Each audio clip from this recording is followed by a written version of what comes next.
Today,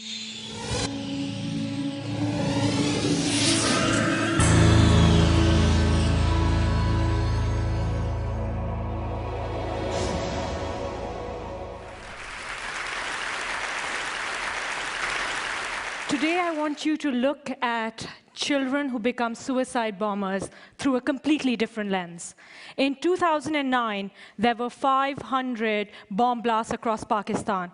I spent the year working with children who were training to become suicide bombers and with Taliban recruiters, trying to understand how the Taliban were converting these children into live ammunition and why these children were actively signing up to their cause.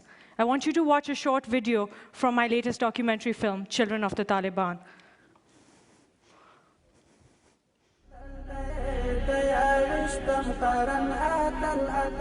The Taliban now run their own schools. They target poor families and convince the parents to send their children. In return, they provide free food and shelter and sometimes pay the families a monthly stipend. We've obtained a propaganda video made by the Taliban. Young boys are taught justifications for suicide attacks and the execution of spies. I make contact with a child from Swat who studied in a madrasa like this. Hazrat Ali is from a poor farming family in Swat. He joined the Taliban a year ago when he was 13. Taliban किस तरह आपके इलाके में नौजवानों को दावत देते हैं लड़ने के लिए? जी दो अवल वर्तलार से जुमात के सराव गाड़ी बे चराव गाड़ी से खबर वर्तो की बे दागे न पस तरबियत लेबूजी अलत तरबियत के सादिस मादिस वर्तो हुई सादिस मादिस. He tells me the children are then given months of military training. Machine show क्लाशनको जरके शो अबल अल्लाह तकी और यो रॉकेट लॉन्चर ग्रेनेड बम बस दा देर पर वो चीज़ इस्तेमाल हो द काफिर होते पर मंग पर काफिर इस्तेमाल हो बेद आगे न बाद चे द फिदाई द गाड़ी हमले चल ट्रेनिंग वो खाई. आप फिदाई हमला करना चाहते हैं? अल्लाह तौफीक राकुम बेबको. I, in my research, have seen that the Taliban have perfected the way in which they recruit and train children. And I think it's a 5-step process. Step 1 is that the Taliban prey on families that are large, that are poor, that live in rural areas. They separate the parents from the children by promising to provide food, clothing, shelter to these children. Then they ship them off hundreds of miles away to hardline schools that run along the Taliban agenda. Step 2, they teach the children the Quran, which is Islam's holiest book, in Arabic, a language these children do not understand and cannot speak. They rely very heavily on teachers who I have personally seen distort the message to these children as and when it suits their purpose too.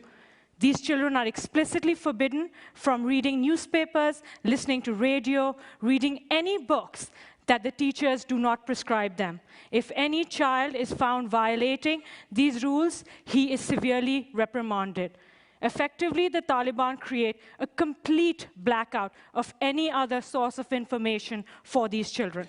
Step 3, the Taliban want these children to hate the world that they currently live in.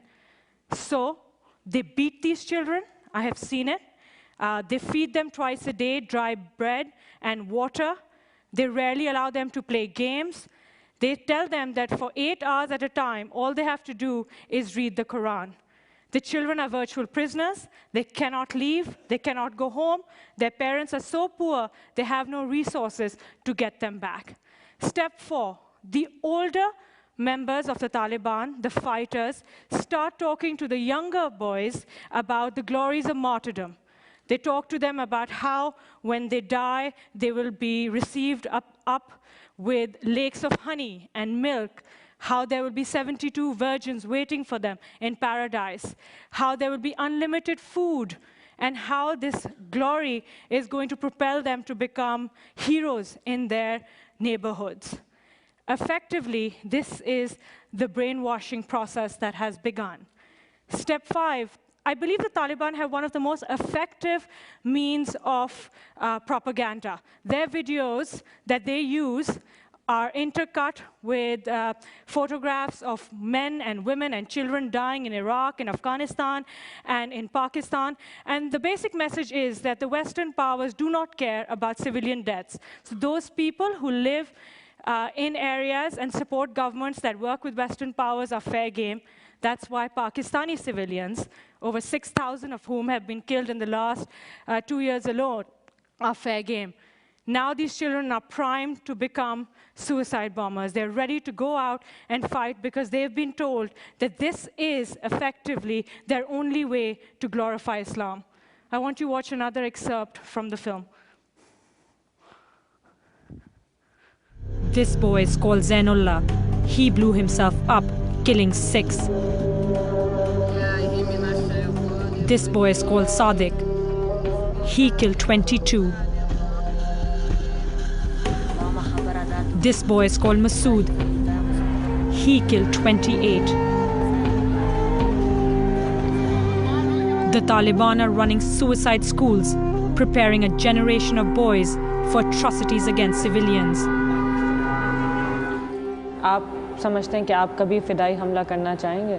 बहुत शौक़ है, लेकिन अगर घर से इजाज़त मिल गई वालिदैन का तो इंशाल्लाह कर लेंगे। ये फ़िदाई वग़ैरह को देख के जो मेरे से छोटे उम्र में या मेरे आम उम्र है, उनको देख के वो जो फ़िदाई हमले करते हैं सख्त तरीन के, उन्हीं से जज्बात आ जाते हैं। फ़िदाई हमले से आपको क्या अजर मिलेगा? फ़िदाई हमले से तो ये अजर मिलेगा कि क़यामत के दिन अल्लाह ताला पूछेगा कि तूने क्यों ऐसा किया है। खून वग़ैरह नज़र आता होगा या आग वग़ैरह नज़र आता होगा, तो मैं वहाँ यही जवाब दूंगा कि ए अल्लाह तेरी रज़ा के लिए यही जान दी है और कुफ़ार मुशरिकीन से लड़े यही जान दिया। तो वहाँ पर फिर मेरे इरादे को देखा जाएगा। अगर मेरा इरादा यही हो कि मैं इन बेगैरत ज़लीलों को ख़त्म करने के लिए या इस्लाम की नाम बुलंद करने के लिए क्या हो, तो फिर अल्लाह ताला मुझे जन्नत ही में जगह दे देगा।